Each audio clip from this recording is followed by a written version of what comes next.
всем привет! Сегодня я вам расскажу одну историю, которая произошла со мной сравнительно недавно. Это весной. Как у меня украли мечту о моем крольчатнике. Посмотрите это видео, и вы точно не совершите тех ошибок, которые совершил я. Каждый хочет для своих питомцев хороших условий. Я, в принципе, тоже не исключение, но ввиду своих финансовых возможностей, я не могу себе сразу позволить какое-то помещение закрытое, чтобы не было никаких сквозняков. Я не могу себе позволить там ниппельное поение, бункерные кормушки, клетки и сетки, там, чтобы все было идеально. Такого я себе позволить не могу, потому что денег у меня на это все точно нету. И я делаю то, что я могу. То есть у меня деревянные клетки, там самодельные поилки, кормушки и так далее. Но я постепенно от этого ухожу. Я тоже хочу хороших условий для своих кроликов, чтобы меньше тратить на них время, особенно зимой, когда 40-50 градусов, ты идешь их кормить. Не столько жалко себя, сколько жалко кроликов, когда они сидят бедные, вот так вот скукожатся, на лице у них иней, ты идешь их кормить, они не хотят шевелиться, вообще ничего не хотят, аж настолько их жалко. Я стараюсь как-то создать для них хорошие условия, по крайней мере я пытаюсь, я от всего то, что у меня есть, деревянные клетки, там какие-то обычные поилки, стараюсь от этого всего уходить, но постепенно. Ну а сейчас я расскажу, что же со мной произошло этой весной, какие мерзавцы украли мою мечту о крольчатнике, каким образом. Я думаю, вам будет интересно. Итак, друзья, как вы можете видеть, здесь у меня все захламлено.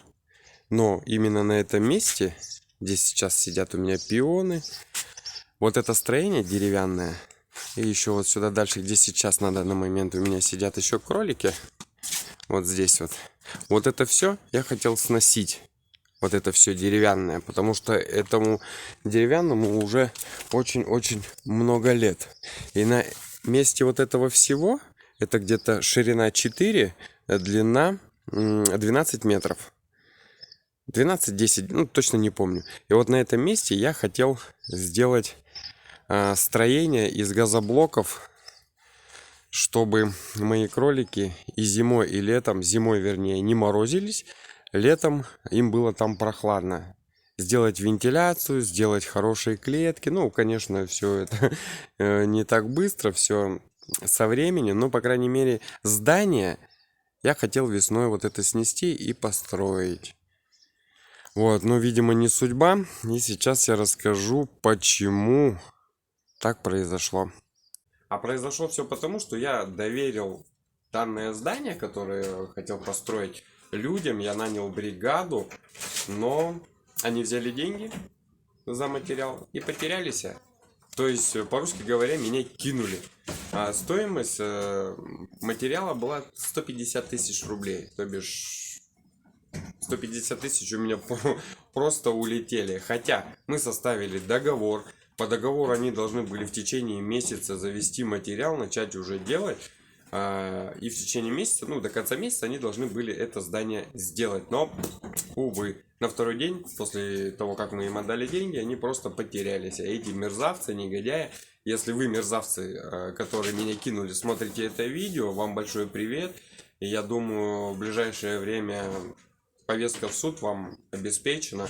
Кто-то из вас скажет: о, да что ты за мужик, что ты не можешь сам построить. Да, ребята, я могу построить. Я много чего могу при желании, но первое, если я буду делать это, я буду делать очень-очень долго, потому что я с этим никогда не сталкивался, и чтобы вот в это все вникнуть, мне нужно очень много времени. Это первый момент. Второй момент, у меня просто времени нет, у меня много других дел, у меня огород, не огород, работа, не работа и так далее. Я чисто физически не буду успевать делать. А я хотел сделать весной, начать и уже к осени всех своих кроликов потихоньку туда переселять. Кто-то скажет: зачем ты им отдал деньги, надо было ехать и материал покупать и так далее. Да, согласен. Но, понимаете, я доверился людям, да, я привык людям доверять. И в этот раз я им тоже поверил, я им как бы отдал деньги. Ну и времени у меня нету. Я уже объяснял, что время это деньги, но времени у меня не было, чтобы ездить, покупать материал и так далее и тому подобное. Я думал, договор меня спасет, но, к сожалению, он меня не спас, и я потерял 150 тысяч. Да, конечно, я их верну. В любом случае я их верну, потому что заявление исковое уже в суд написано. Вот.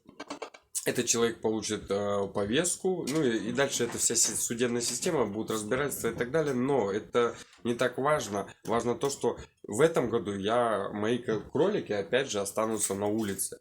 То есть я хотел их переселить уже в здание, которое могло бы быть у меня уже этим летом. Я бы их переселил, и все было хорошо. Но пока вот эти суды будут, это же не за один день, не за неделю делается, это месяцами, может и год пройти. Но я эти деньги в любом случае верну. Поэтому, ребята, я понял, что людям доверять ни в коем случае нельзя. И даже если у вас нету времени, выберите время, возьмите, я не знаю, отпуск, отгул или еще что-нибудь. И езжайте, сами покупайте материалы. И даже если вы заключите договор с той же фирмой, неважно. В любом случае, всяких людей хватает, и также вас могут, короче, кинуть. Так же, как и меня, в принципе. Договор меня не спас. Ну, в следующий раз я буду умнее. Что теперь делать? Ну, обидно, что была у меня мечта построить крольчатник, запустить туда кроликов. Но не судьба. Остается мне только копить.